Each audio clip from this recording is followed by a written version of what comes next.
Hello, people. Yes, wherever you are, thank you for taking your time to be part of this channel, to be part of us. What we are building here, we believe without you, it wouldn't be possible. So far, we are grateful for your subscriptions. We thank you for your comments. Please, we still want to advise. I encourage you, keep on liking the video, keep sharing the video, and if you have not yet clicked on the notification button, please click on that button. Because like I promise you, we'll be bringing you minute by minute updates every second, every minute, every hour. If it's a breaking news, you'll be the first to hear it. And if you have not yet liked the video, if you have not yet subscribed to this channel, please subscribe. Right now, I want to ask a very simple question. On the Caicedo issue, looking at Chelsea situation right now, before I go into the Nkuku injury, let me first of all speak on Caicedo. What is the current situation right now with Caicedo issue? What is the position of Brighton? Do they want to sell? And who do they want to sell to?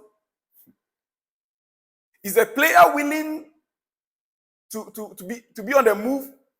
Yes, the player is willing. The player made it very clear that he wants to make the move this season. To which club? The player is interested in the move to Chelsea. That, no doubt about it. What about his entourage, his agent? Are they willing? Yes, they are willing. Brighton, do they want to sell? That is my question. Do they want to sell or they don't want to sell? The position of Brighton right now, do they really want to sell that player to Chelsea or to another club? Are they willing to let go that player? Why then the delay tactics? Is it because it's a long way to go in the market? Chelsea need to be on the lookout. Otherwise, other potential valuable players as replacement might be sold out by other clubs. Why the delay so far? We've done several businesses with Brighton. This is not the first time we are doing business with Brighton. The latest being Sanchez, that was signed just yesterday. So why this delay? The truth is, Brighton doesn't want to sell. Brighton doesn't want to sell. That's the truth. They don't want to sell, but the player wants to go. And they know that as long as it's Chelsea that is involved, Chelsea can do anything to get what they want. It's not the first time.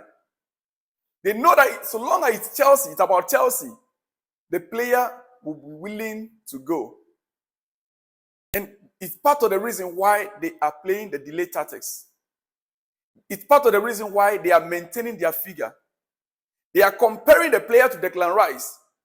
Yes, Arsenal went in for him. Arsenal broke their own record and went in for him. But there is a reason why. So Brighton now comparing Caicedo to Declan Rice issue and insisting on the £100 million valuation. And Chelsea also thinks the valuation of Caicedo should be around 80 million. 80 million.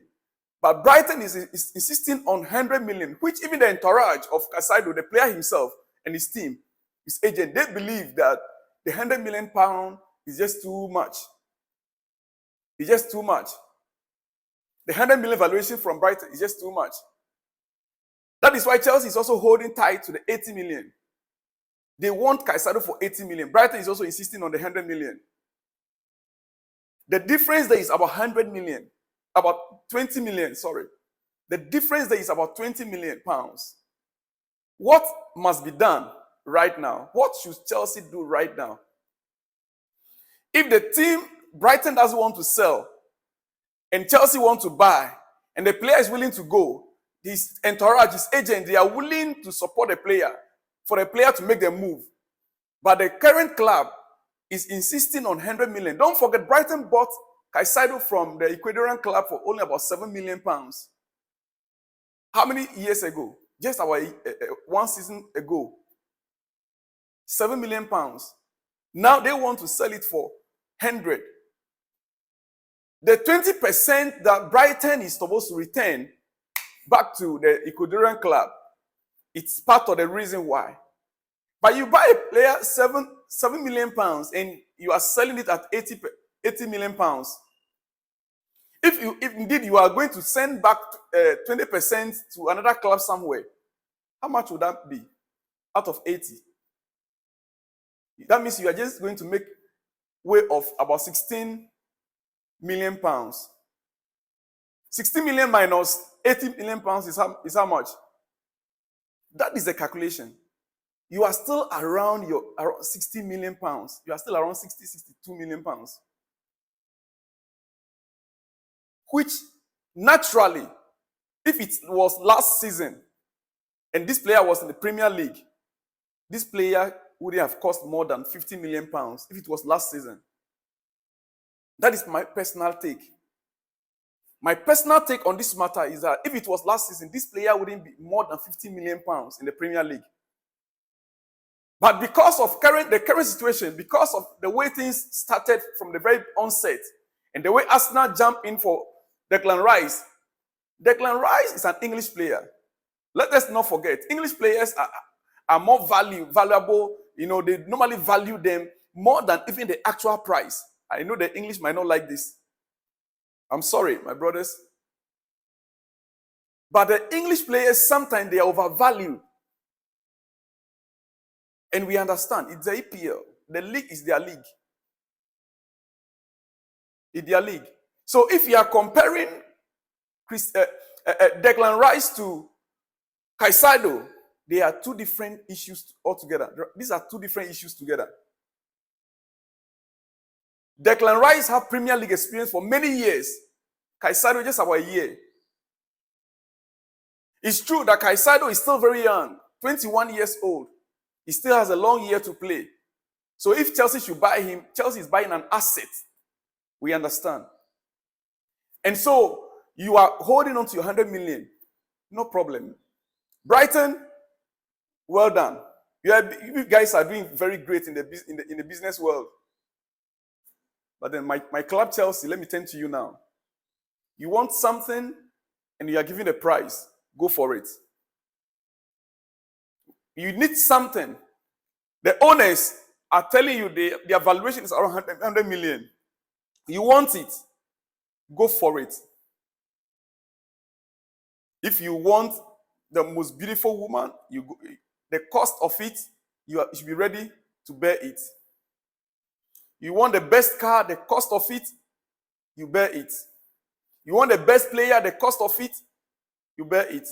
You might value the thing as cheap or on a particular scale, but the owner knows the value, the real value of that thing. I want to encourage Chelsea right now. All Chelsea fans, we are waiting patiently for that midfield before we go into the match with Liverpool. Chelsea need to work on that midfield. We need a good partnership for Enzo Fernandez. We need a good partnership for Enzo Fernandez. That is my take. Chelsea, you want it, you go for it. I know these delay tactics will still end up, by we paying the money. I know it's still going to be ending up around 90 million. I know. So why delay? Just go and present the money to Brighton and get the player. Let the player begin to blend with the team. Let the player train with the team. Let the coach know how to know the player and get to know how to use him. It's true that the player is training already, but we don't want a situation whereby he will come in when things are already, settled. When the player, they already know themselves, the movement on the field. It's not just about a player training with another team and coming to your team. You can just fit into the team straight away. There are movements of players on a pitch of play. And every team must blend. You must know that you are partnering someone in the midfield. You have to know the movement of each other. So Chelsea, get in and get this deal done. It shouldn't be that because the season is so long, we still have time throughout the month of August for signings. So you want to prolong it. At the end of the day, who wins? I think at the end of the day, it's Brighton that will win this game. It Brighton that wins the game. Whether you buy the player or you end up not buying him, Brighton wins. You already gone in for Sanchez for 20 million plus 5. So whether you buy Caicedo, whether you pay the 100 million or you pay 90 million or you pay 80 million, who wins this game is Brighton that wins. That is my take. Quickly, let me move to Nkuku.